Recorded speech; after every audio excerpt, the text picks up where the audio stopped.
Hey everyone, welcome back to the channel. In today's video, I'll show you how to fix blurry videos in CapCut. Let's get started. First, open CapCut, then tap New Project and choose the blurry video you want to fix. And add it to the timeline. Tap on Effects tab, go to Video Effects, then Lens. Scroll down and select Sharpen Edges or anything similar named Sharpen. Tap the effect and edit its settings.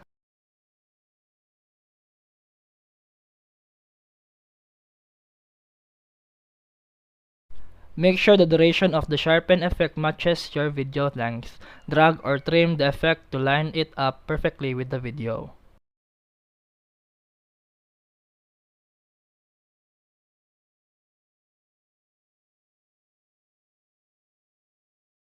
That's it for today's video. If you found this helpful, please like and subscribe for more videos.